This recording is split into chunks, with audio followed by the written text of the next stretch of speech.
Conságrate a Dios cada mañana. Haz de esto tu primer trabajo. Por la mañana, oh Señor, elevo a ti mi voz, a tu buen nombre doy loor, con gratitud mi Dios. Buenos días, Señor Jesús.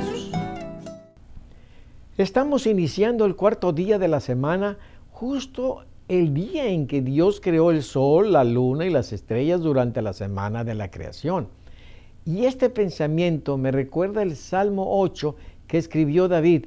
Dijo: cuando veo tus cielos, obra de tus dedos, la luna y las estrellas que tú formaste, digo, ¿qué es el hombre para que tengas de él memoria? ¡Qué maravilloso pensamiento! El gran Dios del universo, de los innumerables astros, se interesa en nosotros, seres humanos, pecadores, y se alegra mucho cuando nos entregamos a Él. Por eso no puedo dejar de agradecerle cada momento por su amor tan inmenso y hacia nosotros. Bienvenidos a su programa Buenos días, Señor Jesús. Escuchemos el mensaje de hoy que nos comparte el pastor Daniel Loredo.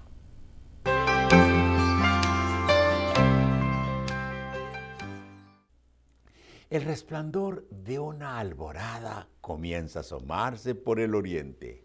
La oscuridad da paso a la luz y muy pronto estaremos en pleno día. Es el momento cuando la naturaleza despierta. En las zonas rurales los gallos cantan, las vacas mugen y los pájaros comienzan sus conciertos de trinos.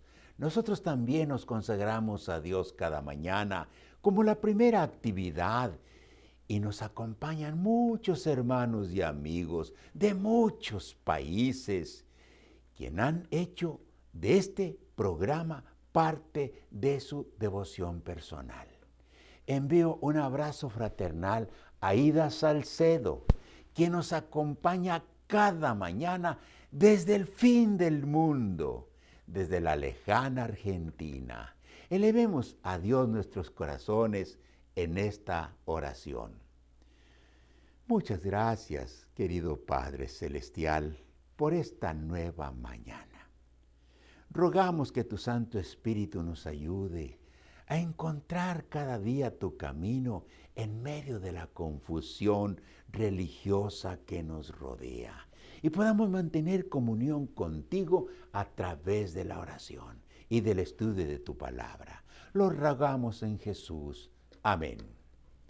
Dice San Mateo 24:14, y será predicado este evangelio del reino en todo el mundo, por testimonio a todos los gentiles, y entonces vendrá el fin.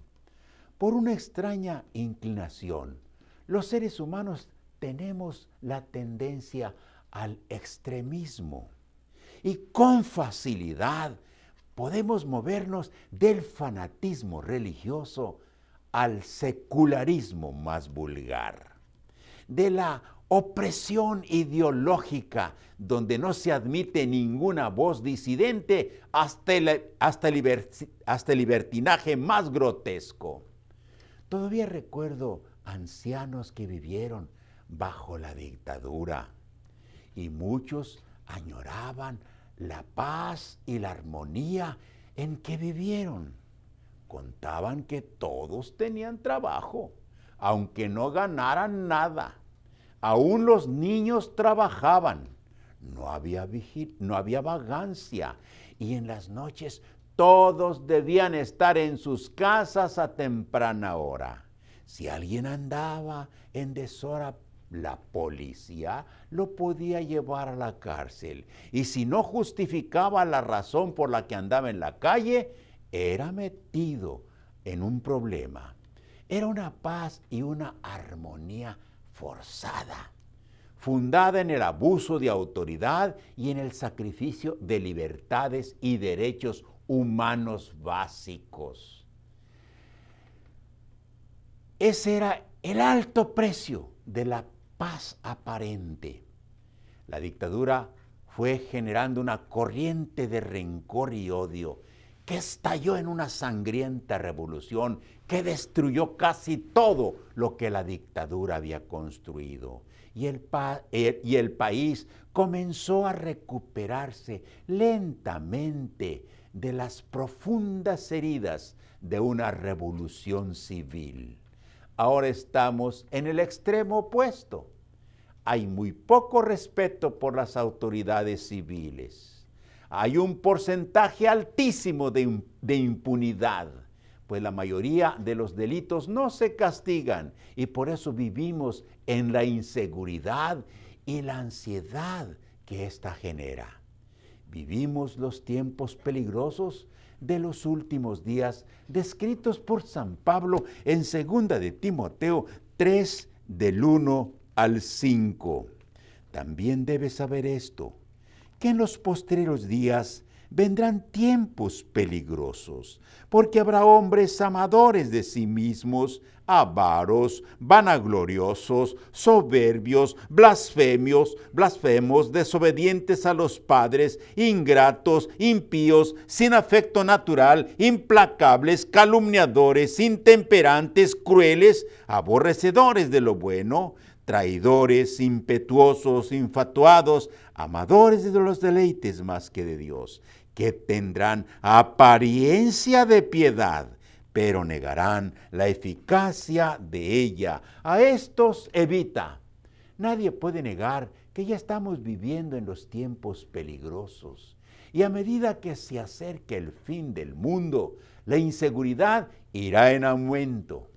Por siglos, los países cristianos vivieron en paz y en armonía, pues el poder civil y religioso eran lo mismo, y había una autoridad central a la que los reyes respetaban y obedecían.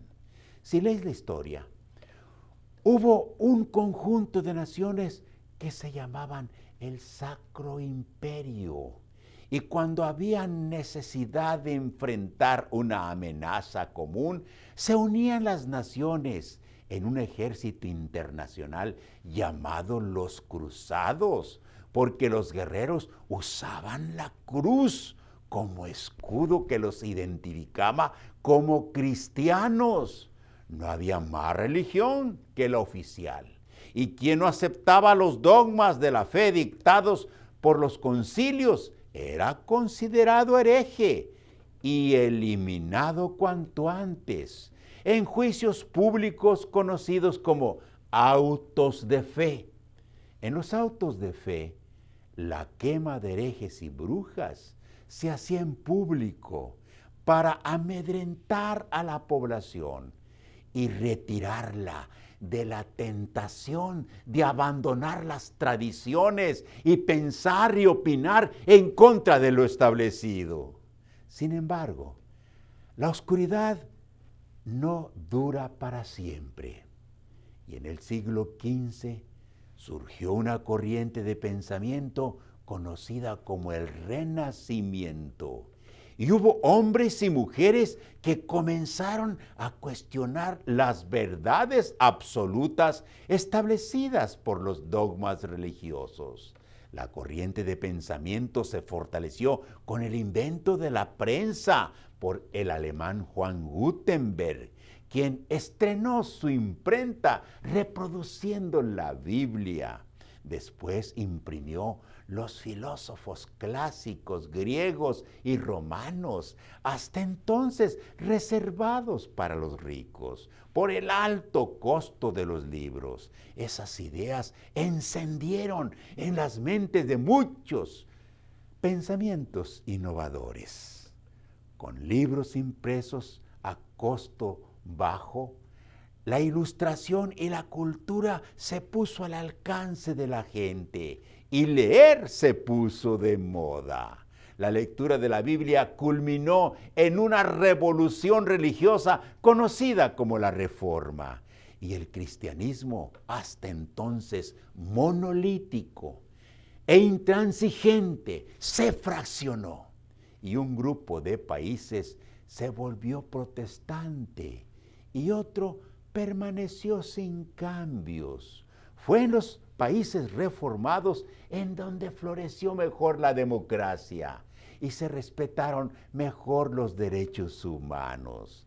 La lectura de los filósofos griegos clásicos generó inquietudes políticas muy fuertes que estallaron en la primera revolución social en la que el pueblo se levantó a exigir sus derechos. Los franceses, cantando el himno de la Marsellesa, el himno de la revolución, echaron por tierra la monarquía, sometieron a las autoridades religiosas, a la autoridad civil y proclamaron la fraternidad, la igualdad y la prosperidad entre todos los ciudadanos. Los títulos nobiliarios desaparecieron y los privilegios de la jerarquía religiosa y política también.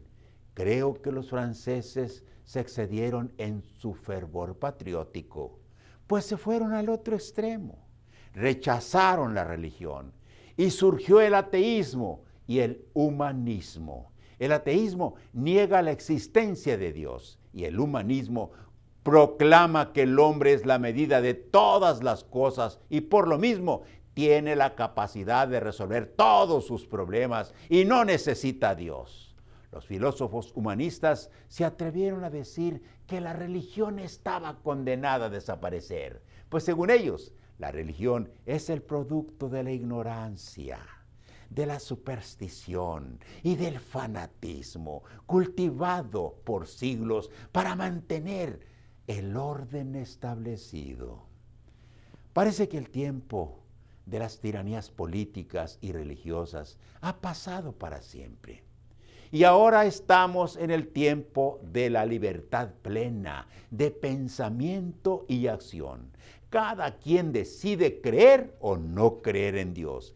Y si elige creer, tiene la libertad para unirse a cualquiera de las miles de facciones del cristianismo que inundan el mercado religioso. Hemos pasado de la opresión al libertinaje. Esta situación nos lleva a ejercer nuestro criterio para analizar con cuidado la Biblia, a fin de conocer de primera mano las enseñanzas de Jesús y sus apóstoles. Mi amigo y hermano, a pesar de todo lo que pasa, vivimos la mejor época de la historia. La ciencia y la tecnología han puesto a nuestra disposición comodidades y medios de comunicación nunca antes vistos. Tenemos libertad para elegir nuestro estilo de vida y el gran privilegio de conocer la palabra de Dios preservada a través de los siglos para mostrarnos sus planes. Te invito a que elijas creer en Cristo, no en base a lo que te digan, sino a lo que tú mismo descubras en la Biblia. Oremos. Querido Padre Celestial, muchísimas gracias porque nos concediste el gozo de nacer en este tiempo de libertades. Ayúdanos, Señor, a analizar con cuidado tu palabra, estudiar las enseñanzas de Jesús de primera mano y tomar posición ante la vida. Lo rogamos en el nombre de Cristo Jesús. Amén.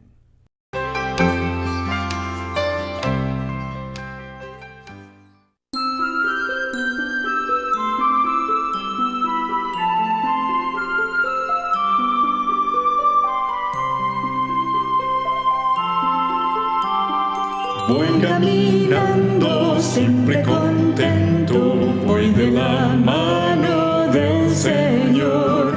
No tengo miedo, voy confiando, pues Jesús conmigo está. Cuando débil estoy, Cristo me da valor. Juntos vamos así, su amor cantando.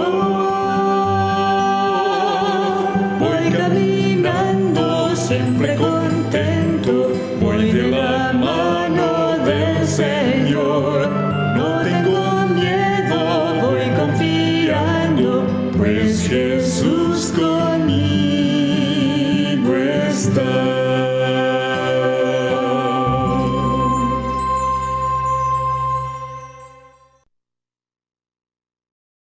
Buenos días, queridos amigos y hermanos. Gracias por sintonizar su programa Buenos días, Señor Jesús. Bienvenidos a este momento de reflexión. Quisiera compartir con ustedes unos pensamientos acerca de nuestras elecciones. Muchas veces hacemos buenas elecciones, pero a veces también hacemos malas elecciones. Así sucedió con Juan. Este hombre llamado Juan heredó una gran cantidad de tierra, pero el testamento estipulaba que tenía que elegir entre una propiedad en Chile y una propiedad en Brasil. Escogió la propiedad en Brasil. Si hubiera escogido en Chile, habría recibido una propiedad en la que acababan de encontrar uranio, plata y oro, pero habían escogido Brasil. Cuando llegó a Brasil tenía que elegir entre recibir su herencia en una plantación de café o en una plantación de árboles de nuez. Escogió los árboles de nuez y enseguida cayó el mercado de las nueces y el precio del café aumentó $2 más el precio de la libra. Como no pudo pagar los impuestos que se debían en la propiedad, la perdió y pronto se quedó sin nada. Para poder regresar a los Estados Unidos, Juan empeñó su reloj Rolex y con el dinero tuvo que elegir entre viajar a Nueva York y viajar a Boston. Escogió viajar a Boston. Cuando llegó el avión que iba a Nueva York, vio que era un avión Concorde, nuevecito, con una alfombra roja. Después de varias horas de retraso, llegó el avión que iba a Boston. Era un avioncito de 2 motores de 1928. Y llevaba a bordo muchos fumadores y bebés que lloraban. Cuando iban pasando sobre las montañas, el avión perdió un motor y pensando en sus experiencias pasadas, Juan temió por su vida. Pidió 2 paracaídas y saltó del avión. En el aire tuvo que elegir cuál cordón jalar. Eligió el de la izquierda, pero no se abrió el paracaídas. Jaló entonces el de la derecha y este se rompió. Entonces exclamó: San Francisco, ayúdame. Después de un momento escuchó una voz que preguntó: ¿San Francisco Javier o San Francisco de Asís? Este pobre nunca ganó porque todas las elecciones fueron incorrectas. A veces así nos sucede. Pareciera que siempre elegimos lo equivocado. En la vida nos vemos bombardeados por toda clase de elecciones, todos los días. Algunas elecciones son sencillas. ¿Qué ropa me pondré hoy para ir al trabajo? Otras son muy difíciles. Tengo que terminar con esta relación. Algunas elecciones no son trascendentales. ¿Compraremos hoy las herramientas o las compraremos mañana? Otras son elecciones de vida o muerte. ¿Qué permitiré la cirugía? Algunas elecciones son para el momento. ¿Asistiremos a la boda de María? Otras elecciones son para toda la vida. ¿Con quién me casaré? Siempre estamos decidiendo. ¿Cómo podemos saber si estamos haciendo correctamente las elecciones importantes? Lo primero que debemos hacer es preguntarle a Dios. ¿Cómo le preguntamos a Dios? Bueno, Él nos habla a través de su palabra, la Biblia. Hay muchas cosas que ya han sido respondidas en la Biblia. Los 10 mandamientos nos dicen muchas cosas que debemos hacer y otras que no debemos hacer. En este caso, lo que decidimos es obedecer o no obedecer. Esta fue la gran elección que tuvo que hacer Eva. Tenía que decidir entre creer a Dios y creer a la serpiente. Decidió creer a la serpiente. Satanás dijo: aunque Dios les haya dicho que morirán si comen este árbol, no van a morir. Lo que pasa es que Dios es egoísta y no quiere que ustedes lleguen a ser dioses como Él. Otra forma de saber si estamos decidiendo correctamente es pidiendo consejo, y a veces no sabemos mucho en cuanto a alguna decisión que tenemos que hacer. Pero hay otras personas que ya tuvieron una experiencia similar y ellas nos pueden ayudar a decidir. Los padres son buenos consejeros cuando los hijos tienen que hacer decisiones difíciles y son los que mejor los conocen y los que más tienen interés por sus hijos. Es bueno que los hijos consulten seguido con sus padres. Una decisión muy importante es la de qué estudiar. Muchos jóvenes deciden de no estudiar más allá de la high school y después se arrepienten por esa decisión. Es bueno que los padres animen a sus hijos a terminar una carrera universitaria. Así les irá mejor en la vida cuando ellos tengan que sostener a su propia familia. Pero si los hijos no tienen interés en una carrera larga, una preparación técnica también les ayudará. Pero la decisión de prepararse para poder tener un buen trabajo es muy importante y debe ser guiada por personas de mucha confianza, con interés en el joven o en la señorita. Muchos jóvenes toman la decisión de casarse demasiado jóvenes. Después quisieran haber esperado hasta tener una mejor preparación. La decisión del matrimonio es una de las más importantes porque la idea es que dure toda la vida. Pero la decisión más importante de la vida es una que nos afecta mientras vivimos en esta tierra y aún nos afecta después de la muerte. La decisión más importante es la decisión de entregarnos a Jesús. Para muchos es una decisión fácil porque sus padres son cristianos y ellos han sido criados con una fuerte fe en Dios, pero para otros no es una decisión fácil. Sin embargo, es la decisión más trascendental de todas. Tenemos dos razones por las cuales Dios nos ha permitido la vida. Nosotros elegimos. La primera razón es para que elijamos vivir con Jesús para siempre. Si lo acepto como mi Salvador personal y decido obedecer su voluntad, entonces tengo la vida eterna. Habrá valido la pena todo lo que dejé de hacer con tal de hacer la voluntad de Dios. La segunda razón por la cual Dios permite que esté vivo es para que cuente a todos del amor de Dios y que les inste a aceptar la salvación. Pero la decisión de hacer la voluntad de Dios es mía. Cuando decidimos seguir a Jesús, no siempre es fácil. También tiene sus riesgos. Algunos pueden rechazarnos por ser cristianos. Otros pueden tratarnos mal. Otros estarán felices de que lo somos mientras no les hablemos de nuestra religión. Decidir seguir a Jesús implica cambios en nuestra vida. A veces los cambios son drásticos, pero no debemos desanimarnos. Dice el canto, he decidido seguir a Cristo. No vuelvo atrás, no vuelvo atrás. Aunque a veces encontremos problemas, no hemos de volver atrás. Cuando tengamos problemas, Dios nos ofrece su ayuda. Si escogemos a Jesús primero, las demás decisiones serán más fáciles porque tendremos su ayuda para elegir correctamente. Al final de la jornada de la vida, uno tiene tiempo de sentarse y reflexionar en todo lo que uno ha hecho, en lo que uno ha experimentado, en lo que uno ha aprendido con cada incidente de la vida. Se adquiere un poco más de sabiduría. Sería muy conveniente comenzar la vida con el conocimiento que hemos adquirido al transitarla, pero todos comenzamos sin experiencia. Mi consejo a los más jóvenes es: acérquense a sus padres, acérquense a los más viejos, acérquense a los que tienen más experiencia y pídanles consejo. No traten de aprenderlo todo en cabeza propia. Hagan uso del aprendizaje vicario. Aprendan de los demás lo que han tenido que aprender a los golpes y les irá mejor en la vida. Que tengan una buena jornada. Que Dios les bendiga y que les ayude a hacer buenas elecciones. Gracias por acompañarnos hoy. La mayoría de las iglesias tienen culto de oración esta noche. No olvide llevar sus peticiones y agradecimientos a Dios. Él se agrada cuando somos agradecidos.